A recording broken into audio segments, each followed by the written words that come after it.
Hello guys, today is something very nice, man. I found myself somewhere here in the farmers market here in the city of Doha. I don't know what you are doing at home, guys, but really, well, you can keep watching Aleph and I'll keep bringing to you everything you want to know about the city. So we are going to be interviewing someone today that is very, very interesting. Believe me, you want to find healthy bread, something that will actually make you feel nice and still enjoy eating bread, and not, even if you are pre-diabetes, you sick in any way, anything at all, believe me, this bread is something you like to eat. Come around and say what I'm talking about. I said, come.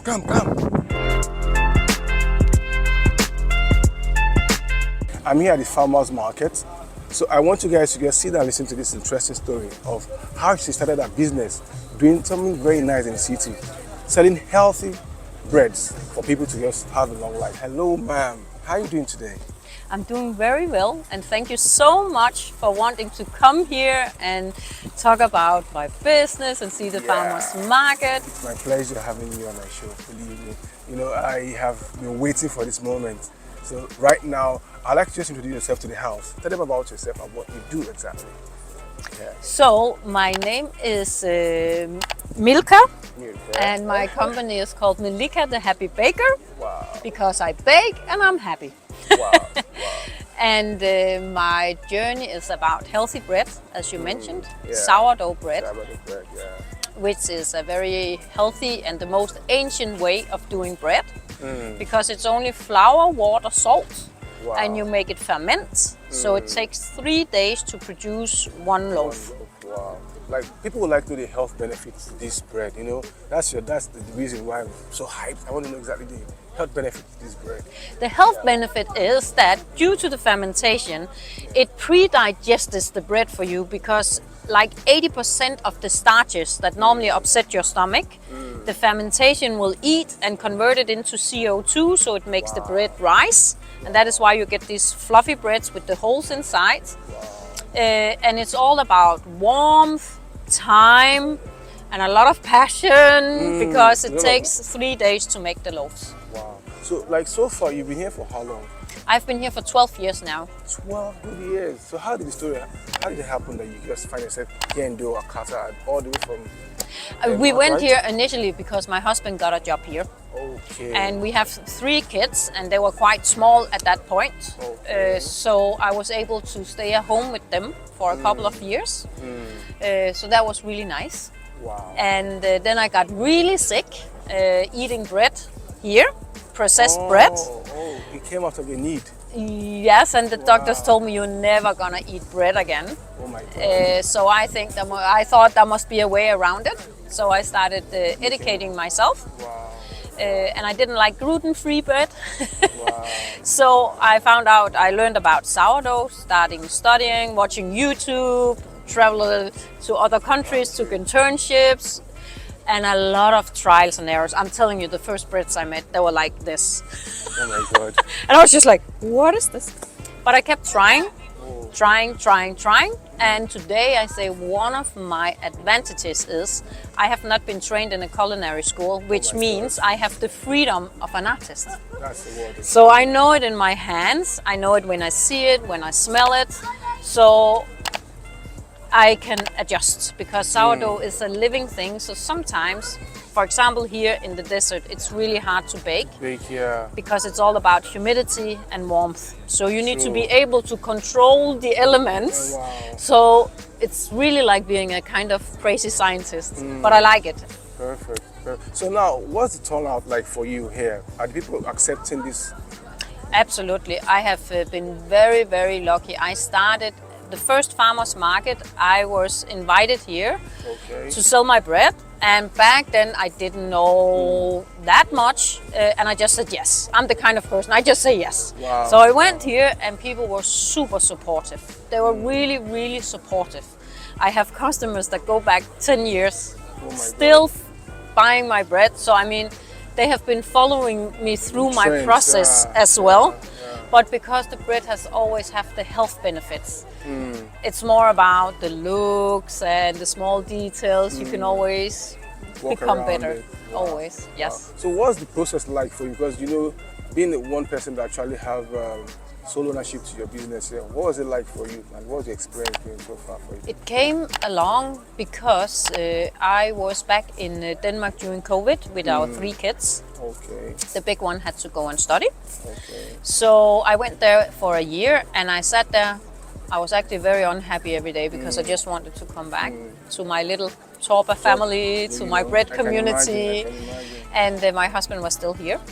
And when I came back, I said to my husband, now I will do this bakery and I will find a Qatari partner to do it with. Perfect. And then my husband, he said, I actually heard now that the Minister of Commerce and Industry are giving ownerships 100% to foreign investors. Foreign investors.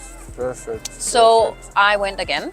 And in the ministry, they said, hi Milka, are you there again? Because I asked so many times the last 10 years. And now it was actually a possibility. So you have to make a business plan, you have to fill out a lot of formulas, and you submit it, and they'll get back to you and ask you more questions, and it's under their discretion. But what I focus on, I can only speak for my business, is health. I want to give healthy bread to Qatar. Qatar people. And I want to support the Qatar Vision 2030 about food sustainability. Yeah. That means that I don't import flour. I only use local flour. Perfect. And I would also like socio-economic. I have a dream. I'm a volunteer with a group of autism people. Perfect. And I have this dream. I would like to make a cafe called 𝐒𝐍𝐉𝐎, where people in the spectrum could have a job. Yeah, because we all have value in the community. We just need to have given the tasks that we are able to handle. Perfect. So that's a dream. Probably, that's good. Nice. So you left Denmark and you came here? Yes. So you started the business here? Yes.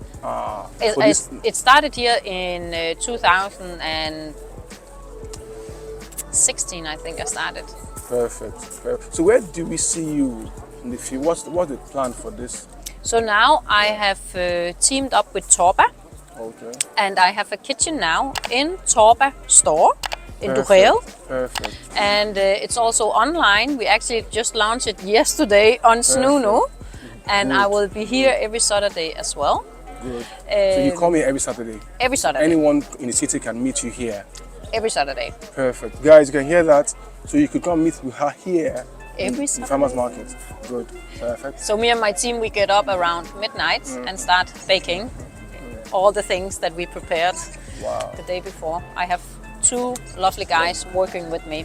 Excellent. Because it requires a lot of strength and all that. Yeah. Wow. So guys, this is really interesting. So I'll leave her to just give us a short insight about what you would need. People coming to the city that would like to, how to start their own personal business. Your personal advice to them coming to the city. There's different options here because there's something called Qatar Free Zone.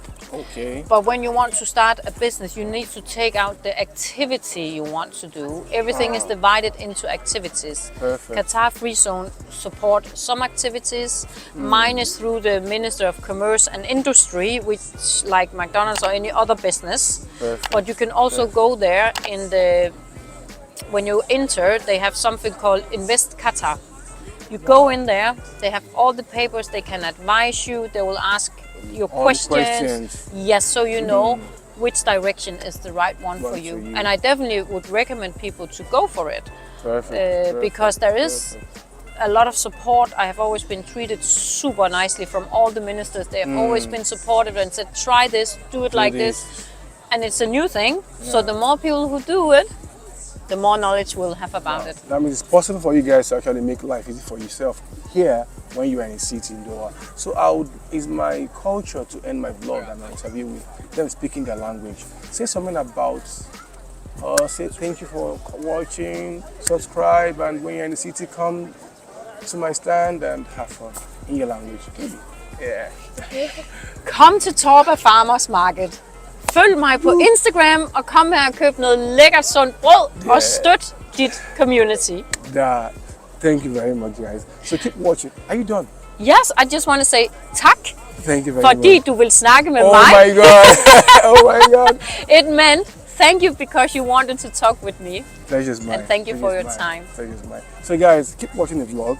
Put your comments below. And if you want to meet with them directly, I tell you, just contact them. Your meeting point actually is where? Your internet, your website, where can we meet with you? On Instagram. Instagram, and that's all?